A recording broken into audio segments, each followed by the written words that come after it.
Сәлеметсіздер ме оқушылар? Бүгінгі көңіл күйлеріңіз қандай? Керемет. Ендеше бүгінгі сабағымызды бастаймыз. Қазір бізде сауат ашу сабағы. Бүгінгі сабағымыздың тақырыбы ас адамның арқауы, дыбыстар мен әріптер деп аталады. Оқу мақсаттары: тыңдалған материал бойынша өз пікірін айту, берілген тақырыпқа әңгіме құрап айту, сөздерді, дыбыстарды орфоэпиялық нормаларға сәйкес дұрыс айту. Барлығымыз мына өлеңді бірге айтайық. Өсеміз біз күліп ойнап, 10 саусақтың саласындай. Өсеміз біз күліп ойнап, бір адамның баласындай. Ендеше балалар, оқулықты 6 бетін ашайық. Бірінші жаттығуға назар аударайық. Мәтінді мәнерлеп оқы. Сұрақтарға жауап беріп көр. Мәтінді барлығымыз бірге оқиық. Дастарқанда бауырсақ, кәмпит, қант, нан бар. Атасы Аянға кәмпит алып берді де, дүниедегі ең тәтті нәрсе не? деді. Кәмпит, деді Аян. Жоқ, таба алмадың. Онда қант. Жоқ, ол да емес. Сен тұзсыз пісірілген нанды, тамақты жей аласың ба? деді атасы. Жоқ, ондай тамақ дәмді болмайды ғой. Енді таптың. Тұзсыз ас дәмді болмайды. Сондықтан дүниеде тұздан тәтті, тұздан дәмді нәрсе жоқ, деді атасы. Балалар, мәтінді оқып шықтық. Енді мына сұрақтарға жауап берейік. Мәтінде не туралы айтылған? Аян атасының жұмбақтаған нәрсесін тапты ма? Дүниедегі ең тәтті не болды? Дұрыс айтасыздар балалар. Дүниедегі ең тәтті ол тұз екен, иә? Жақсы балалар. Ендеше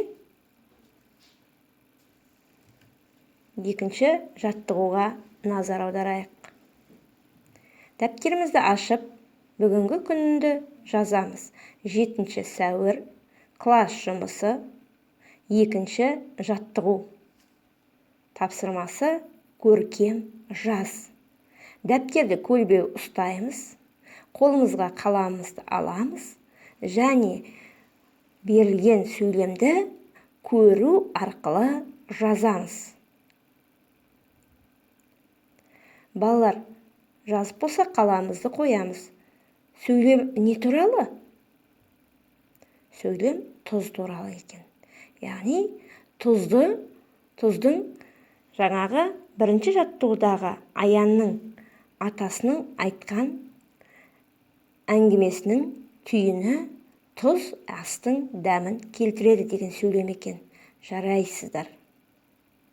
Тұзды без-берекет шашуға болмайды. Тұз астың дәмін келтіреді екен. Жарайсыздар. Енді кітаптағы 3 жаттығуға назар аударайық. Шығармашылық жұмыс. Бір бала әріптерді ортасынан бөліп тастапты. Енді оларды ешкім танымайды, оқи алмайды. Балалар, сендер көмекке келіңдерші. Әріптерді бұрынғы қалпына келтіріп көрейік. Олай болса, әріптерді бұрынғы қалпына келтіреміз. Содан кейін дәптерге осы әріптердің жазбаша түрін көркем етіп жазамыз. Жарайсыздар балалар. Тамаша. Енді 4 жаттығуға назар аударайық. 4 жаттығу өз бетімен жұмыс болады. Өлеңді оқимыз, көшіріп жазамыз. Содан кейін қарамен берілген сөздердің мағынасы қай дыбыстың әсерінен өзгеріп тұрғанын тауып көреміз. Бірге оқиық. Бізге ғана тән, қызыл күрең бауырсақ, дастар қанға сән.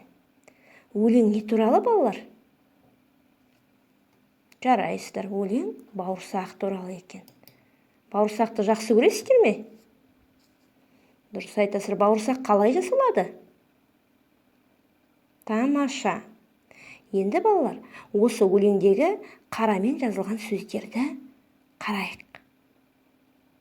Тән, сән. Жарайсыздар. Қандай өзгеріске ұшырады? Қай әріптердің өзгеру арқылы сөздің мағынасы өзгерді? Тән сөзіндегі тыны алып тастап, орнына с әрпін қойғанда сән деген сөз шықты. Екеуінің мағынасы екі түрлі. Яғни бұдан шығатын, бұл жаттығудан шығатын қорытынды сөздің ішіндегі әріптерді өзгерткен кезде мағынасы бар басқа сөз шығып тұр. Ендеше дәптерге осы екі сөзді жазайық. Тән, сызықша сән.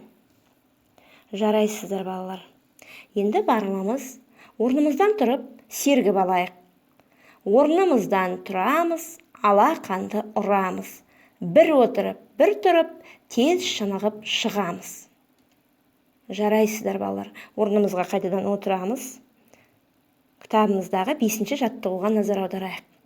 5-ші жаттығу ауызша орындалады. Кім шапшаң ойыны арқылы орындаймыз. Сөз жұптарының мағынасы қай дыбыстың әсерінен өзгергенін тауып көр. Бірінші, дала.